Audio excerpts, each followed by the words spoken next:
What is the definition of a bad film? অনেকে বলবেন যদি অভিনেতারা ভালো অভিনয় না করেন, ওভারঅল ডিরেকশন যদি খারাপ হয়, তাহলে অনেকে সেটিকে বলেন এক খারাপ ছবি বলেন। এক্ষেত্রে আমার পার্সোনাল পার্সপেক্টিভ হলো, যদি কোনো স্টার বা ডিরেক্টর তাদের ক্যারিয়ারগ্রাফে একটা আলাদা এক্সপেকটেশন ক্রিয়েট করেন এবং সিনেমায় সেটাকে মিসইউজ করা হয়, তখন তা হলো বাজে সিনেমা।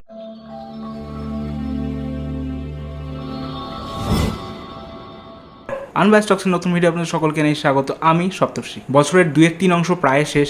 এরই মধ্যে আমরা বেশ কিছু ভালো ছবি দেখতে পেয়েছি, যেমন মহারাজা, গোট লাইফ বা লাপাতা লেডিস, যেগুলো নিয়ে পরে একটা ভিডিও আসবে। তো এবছরে এমন কিছু সিনেমাও এসছে যা তাদের এক্সপেকটেশন পূরণ করতে ব্যর্থ হয়েছে। এই লিস্টটা সম্পূর্ণভাবে আমার ব্যক্তিগত, এবং আমি এমন সিনেমাকে লিস্টেড করেছি যেটা স্টার কাস্ট, ডিরেকশন বা কিছু অ্যাসপেক্ট ঠিকঠাক হলেও ওভারঅল তা আমাদের ডিসঅ্যাপয়েন্ট করেছে এবং আমাদের মূল্যবান সময় নষ্ট করেছে। ওকে, লিস্টের ক্রাইটেরিয়ার ব্যাপারে যদি বলি, যে সিনেমা দর্শককে যতটা বেশি ডিসঅ্যাপয়েন্ট করেছে সেই সিনেমা ততটা ওপরে র্যাঙ্ক করেছে। নাম্বার 5-এ আমি যে সিনেমাটিকে রাখতে চেয়েছিলাম তা হলো আরনমানাই 4। এই সিনেমাকে লিস্টে না রাখার একমাত্র কারণ হলো এই ছবি বক্স অফিসে প্রায় 100 কোটি টাকার বিজনেস করেছে, অর্থাৎ দর্শকরা এই কমেডি ছবিকে বেশ পছন্দ করেছে। তাই এই সিনেমাকে আমি বক্স অফিস রেজাল্টের ভিত্তিতে এই লিস্টে রাখতে পারছি না।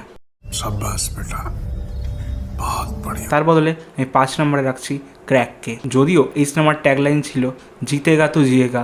इस खेल का सिर्फ एक रूल है, जीतेगा तो जिएगा। এই সিনেমা দেখে আমি জিতে পারিনি। Sorry for the bad joke.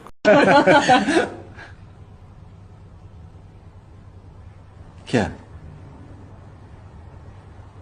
क्या बात कर रहे हैं? হ্যাঁ, এই সিনেমার কিছু পজিটিভ দিকও রয়েছে, যেমন এর অ্যাকশন সিকোয়েন্স বা অ্যাকশন ডিজাইন এবং কিছু সিলেক্টিভ জায়গায় বিদ্যুৎ জামলের অভিনয় আর এর ওভারঅল ব্যাকগ্রাউন্ড স্কোর। তবে এই সিনেমার ডায়লগস অতীব জঘন্য। इंडिया पोलैंड कहाँ किया तू? फिलहाल तुम्हारे औकात के बाहर की हूँ। আমার খুব আশ্চর্য লেগেছে যে এই সিনেমার ডাইরেক্টর হলেন আদিত্য দত্ত, যিনি এর আগে টেবিল নাম্বার 21-এর মতো সিনেমা ডিরেক্ট করেছেন। সিনেমার হ্যাফাজার্ড স্ক্রিন প্লে, ওর কেমিস্ট্রি আর নায়িকার অ্যাক্টিং, উফ কি অ্যাক্টিং! এই সিনেমাকে একটা পুরোপুরি ক্রিঞ্জ ফেস্ট বানিয়ে দিয়েছেন। হোপ অ্যাজ আ প্রডিউসার বিদ্যুৎ জামলের এর পরের সিনেমা অনেক বেটার হবে। যেমন আমি চাই আমাদের নেক্সট ভিডিওগুলো আরও বেটার হোক। আই হোপ আপনারাও চান, কিন্তু তার জন্য তো দরকার আপনাদের সাপোর্ট। একমাত্র সম্ভব হবে যদি আপনারা আপনাদের ভালোবাসা ছড়িয়ে দেন চ্যানেলটিকে সাবস্ক্রাইব করে আর আপনাদের মূল্যবান মতামত দিয়ে। নাম্বার 4-তে আমি যে সিনেমাটিকে রেখেছি তা হলো ফ্যামিলি স্টার। লাস্ট 5 বছর ধরে বিজয় দেবরকোন্ডার কোনো হিট সিনেমা নেই। যদিও ডিয়ার কমরেড একটা ভালো ছবি ছিল, উনি ঠিক করছিলেন অ্যাংরি ম্যানের ওনার ইমেজ ছেড়ে একটু অন্যরকম কিছু জনার ট্রাই করতে।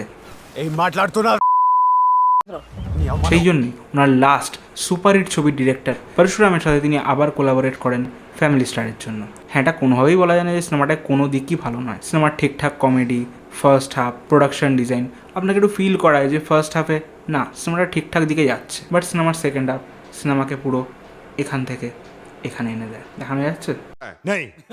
হ্যাঁ, যাচ্ছে। পার্সোনালি আমার মনে হয় যে সিনেমার স্টোরি টেলিংয়ের আইডিয়াটা খুব ব্যাকডেটেড। সিনেমার লাস্ট হাফ ভালো না লাগার মেন রিজন হলো এর ড্র্যাগড স্ক্রিন প্লে। আমার মতে বিদ্যুৎ জামলের মতো বিজয় দেবরকোন্ডারও উচিত একটু স্টোরির দিকে বেশি ধ্যান দেওয়া rather than his own angry man image. Number 3-তে যাওয়ার আগে আমি আপনাদের কাছ থেকে জানতে চাই যে এবছর কোন ইন্ডিয়ান সিনেমা আপনাকে সবচেয়ে বেশি হতাশ করেছে, তা আমাদেরকে কমেন্ট করে জানাতে ভুলবেন না। সো নাম্বার 3-এ থাকবে গুন্টুর কারণ। অনেকে বলেন মহেশবাবু এক্সপ্রেশনলেস অ্যাক্টর, খুব একটা ভালো অভিনয় করতে পারেন না। আমি মহেশবাবুর ফ্যান নই, তবে কথা বলতে পারি যে বেশ কিছু ছবি আছে যেখানে মহেশবাবু এক্সপেরিমেন্ট করেছে। এর মধ্যে পড়ে ওয়ান নেনোকাডিনে, পোকিরি, ওক্কারু, আথাড়ু, খালেজা। এর মধ্যে খালেজা আর ওয়ান নেনোকাডিনে বক্স অফিসে চলেনি। মহেশবাবুর স্ট্রং পয়েন্ট হলো ওনার ক্লোজ আপ আই শট।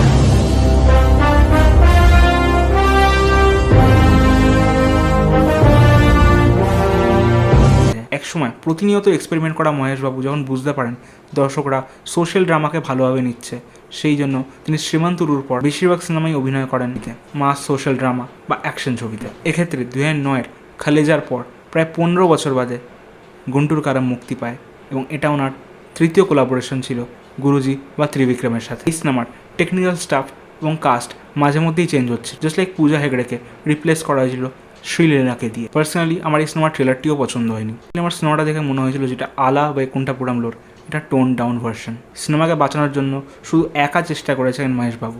সিনেমায় নেই কোনো ভালো গান,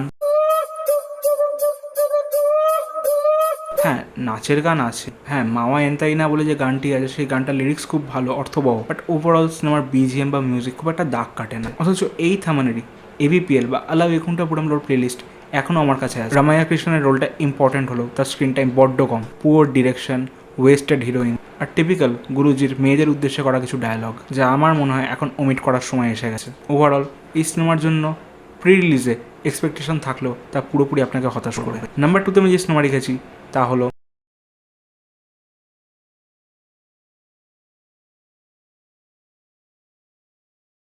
নায়িকাদের কোনো ইম্পর্টেন্সই নেই এই ছবিতে। লিটারালি ফ্রাস্ট্রেটেড হয়ে গেছিলাম এই সিনেমাটা দেখতে। ছবির ইমোশনাল দিকটা ওয়ার্কই করেনি।